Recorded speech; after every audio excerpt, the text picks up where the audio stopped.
अरे मोदी जी की हर बात अभी तक झूठी प्रूव हुई है। कॉर्पोरेट ने पैसा खींचने का माध्यम बनाया और सरकार ने उसमें दलाली की।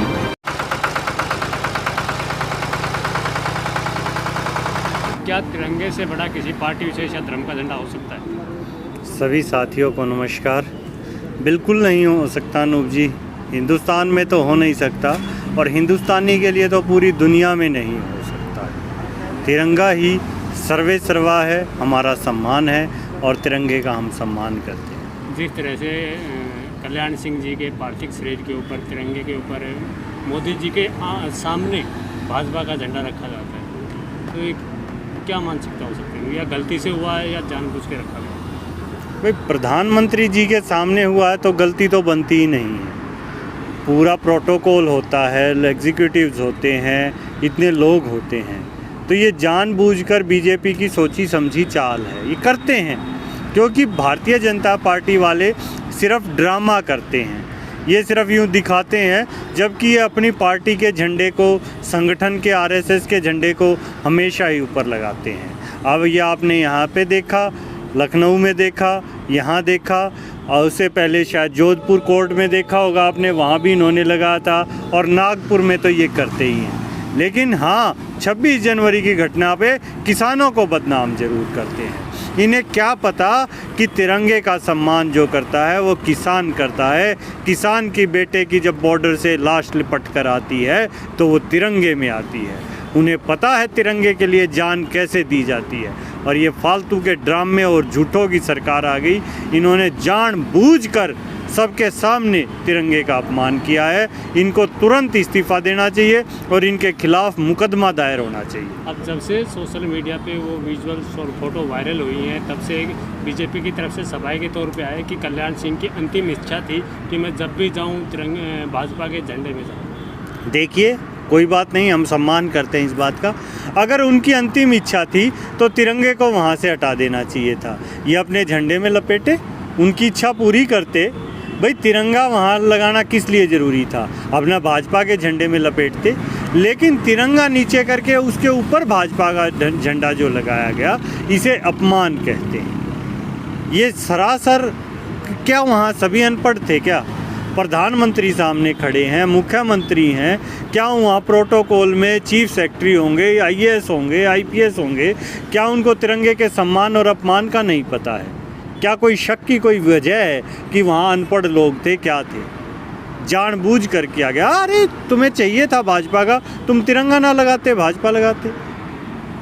अभी आपको लोगों को 9 महीने हो गए गाजीपुर बॉर्डर, सिंधु बॉर्डर और टिकरी बॉर्डर, अनेकों बॉर्डर, दिल्ली के अनेकों बॉर्डरों पे, और योगी जी कह रहे हैं कि ये तो मुट्ठी भर किसान है, मुट्ठी भर किसान हमारा क्या कर रहे हैं? भाई वो क्या चाहते हैं? मुट्ठी भर किसानों से मतलब क्या है? मैं समझ नहीं पाया उनकी बात। कुछ चुनिंदा किसान है पार्टी विशेष के। हाँ, तो क्या आमने सामने की लड़ाई लड़ना चाहते हैं? क्या कर लेंगे? मैं शब्द क्या आता है भाई? अगर आमने सामने की लड़ाई है तो मैं यहाँ से ललकारता हूँ उनको, योगी जी आ जाएं और मोदी जी आ जाएं, आमने सामने की लड़ाई लड़े, लेकिन किसानों को ना लड़ाएं। देखिए, जो जवान है वर्दी में, जो भी है, चाहे वो फौज में है, चाहे पुलिस में है, चाहे पैरामिलिट्री में है, वो किसान का बेटा है, किसान का भाई है। उनको आपस में ना लड़ाएं। हाँ, अगर तुम्हारी इच्छा है तो तुम आ जाओ, हम तुम्हारा स्वागत करेंगे। बताओ कहाँ आना है? लखनऊ कहो लखनऊ, दिल्ली कहो दिल्ली, और जहाँ ये कहें, गुजरात कहें, कौन सा स्टेशन था वो जहाँ मोदी जी चाय बेचते थे, वहाँ कहें, वहाँ आ जाएगा किसान। बुलाओ हमें। राकेश टिकैत जी ने एक ऐलान किया था कि हम लखनऊ को दिल्ली बना देंगे। जैसे दिल्ली को बॉर्डरों को घेर रखा, वैसे लखनऊ के भी सभी बॉर्डर घेर लिए जाएंगे। वहीं योगी जी का भी बयान आया था, उसी पे भाजपा का बयान पलटवार में आया था कि अगर लखनऊ को दिल्ली समझने की भूल मत करना, बकन उतार दी जाएगी। तो लखनऊ उतारने की आप गलती मत करना। तो कोई बात नहीं, हम तो गए ना, उसके बाद गए राकेश टिकैत जी वहाँ अच्छे से प्रोग्राम किया है। जा सकते हैं ना, हम इस तरह से बात की जा रही थी कि लखनऊ को दिल्ली बनाने। भाई हम अगर सरकार नहीं मानेगी तो वो भी कर देंगे। किस चीज़ की है? हम देश के संवैधानिक प्रक्रिया में विश्वास रखते हैं। हम मानते हैं ये लोकतांत्रिक देश है, संविधान ने हमें हक दिया है यहाँ बैठने का, और संविधान ने इनको कोई हक नहीं दिया है तिरंगे के ऊपर कमल का झंडा लगाने का। इन्होंने जानबूझकर संविधान का अपमान किया। किसान तो संवैधानिक रूप से चल रहा है, हमें क्यों रोका गया? हम यहाँ क्यों बैठे हैं गाजीपुर बॉर्डर पर? हम तो दिल्ली जा रहे थे, दिल्ली रोका। और 9 महीने से किसान क्या मांग रहा है? कोई अमेरिका की संसद से मांग रहे हैं या यूरोप की किसी संसद से हैं या रशिया से है?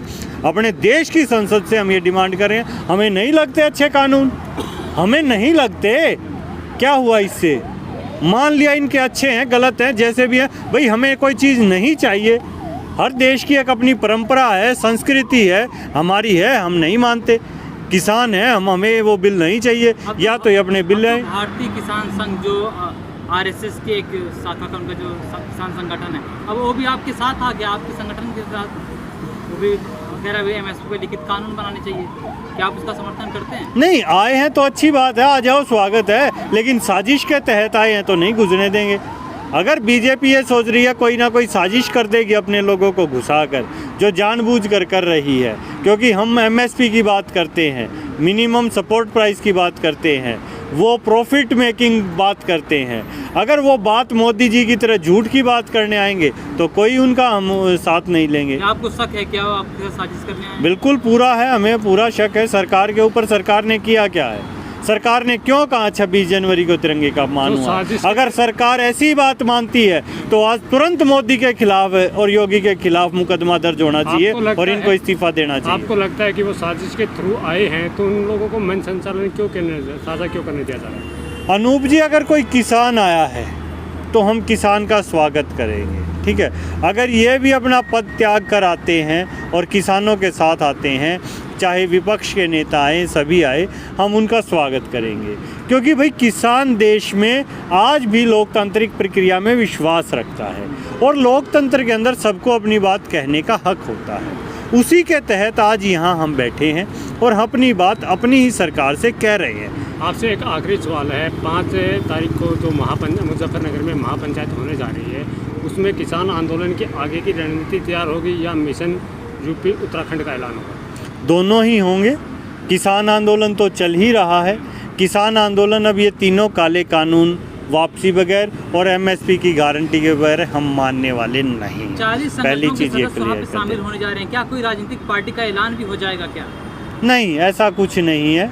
जो किसान संगठन है वो राजनीतिक नहीं होंगे, ठीक है। मिशन यूपी उत्तराखंड में किस पार्टी को सपोर्ट करेंगे? भाई हम सपोर्ट करेंगे जो किसानों को सपोर्ट करेगा, जो हमारे मुद्दों को सपोर्ट करेगा, क्योंकि हम राजनीति में उन्हीं को लेकर आते हैं। राजनीति में जब आते हैं तो हर पार्टी एक मैनिफेस्टो देती है। जैसे बीजेपी ने 14 में दिया था, उसमें नोटबंदी कहीं नहीं था। उसमें क्या था? महंगाई से छुटकारा दिलाएंगे, 70 से पेट्रोल 35 करेंगे। उसमें जो बात थी किसानों की फसल की आमदनी दोगुनी करने की, वो थी उसके लिए। हाँ तो 4 महीने हैं ना, 4 महीने में एकदम डबल कर देंगे क्या? अरे मोदी जी की हर बात अभी तक झूठी प्रूव हुई है। 6,000 रुपये किसानों के खाते में आते थे, वो अभी 12,000 आएंगे। नहीं, ये कौन सी दुगनी होगी भाई? 6,000 खाते में से हमसे ले लिए पैसे और वो तो 6,000 भेजते थे, सरकार खातों में डालती थी किसानों के। मैं आपसे 1,000 रुपये लेकर और 500 रुपये वापस कर दूं, ये कौन सा गणित है भाई?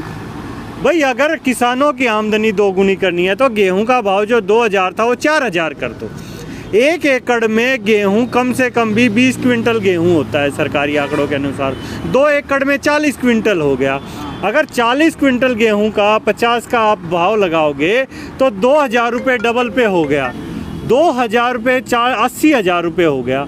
80,000 में से आपने 6,000 रुपये दे दिए, 74,000 रुपये आप किसान के खा गए। लेकिन सरकार कह तो रही है, खा गए ना आप 74,000 रुपये। अरे किसान हमें भाव देना, सरकार भाव दे 4,000 का, हम 6 के 12,000 रुपये देंगे। लेकिन सरकार कह तो रही है इन्हीं 3 कानूनों से आपकी आय दुगनी होगी। किन कानूनों से? जो ये कानून ला रहे हैं। हाँ तो किसकी दोगुनी हुई आए? किसानों की। नहीं, उसका उदाहरण सरकार ने ही प्रस्तुत किया है। अब की बार इन्होंने सरसों खरीद की, सरसों सारी कॉरपोरेट्स ने खरीद ली। कॉरपोरेट होने दिया ना? नहीं, लागू क्यों नहीं हुआ? लागू हुआ ना, किया ना भंडारण। कहाँ नहीं है? सरसों भंडारण कर रखी है, सरसों का भंडारण हुआ है। आप देखिए हरियाणा में सरकारी खरीद ही नहीं हुई है, फेड ने बंद कर दिया है। मैं आपको 1 मिनट लूँगा, ये तंत्र समझाऊँगा पूरा पैसा कैसे लूटा जाता है। देश का अनाज, देश का तेल देश के लोगों के लिए था, सस्ता था। अभी इन्होंने सरसों खरीद ली, सरसों खरीद के सरसों को ब्लैक कर लिया गया। अब उसी सरसों को किसान से तो वो 5,000 रुपये ही गई है। आज उस सरसों का भाव 8,000 हो गया। गरीब आदमी को 20 रुपये लीटर तेल मिलता था, मुफ्त में तेल मिलता था। आज हरियाणा सरकार 250 रुपये उनके खातों में डाल रही है कि 250 रुपये डालेंगे वो तेल खरीद लें। अब 250 रुपये का तेल वो मार्केट से खरीदेंगे। ये जो सरकार 250 रुपये दे रही है, ये आम आदमी के टैक्स पेयर का टैक्स का मनी है जो उनके डाल दिया, उसी से वो 250 रुपये का तेल खरीदेगा। वो तेल के पैसे कहाँ जाएंगे? कहाँ गए? वो कॉरपोरेट के पास चला गया। कॉरपोरेट ने पैसा खींचने का माध्यम बनाया और सरकार ने उसमें दलाली की। ये 250 रुपये जो आम आदमी के थे, ये कॉरपोरेट के पास भेज दिए। कैसे भेजे? ये इन काले कानून की वजह से भेज दिए। अगर आपको कल को ऐसा ही अनाज के साथ भी हुआ और रोटी भी कैद कर ली इन्होंने, तो सरकार कहेगी चलो हम कुछ पैसे दे देते हैं। पैसे किसके हैं? किसान के, मजदूर के, देश के आम आदमी के। और वही पैसा कहाँ ट्रांसफ़र होगा? Ultimately corporates. ठीक।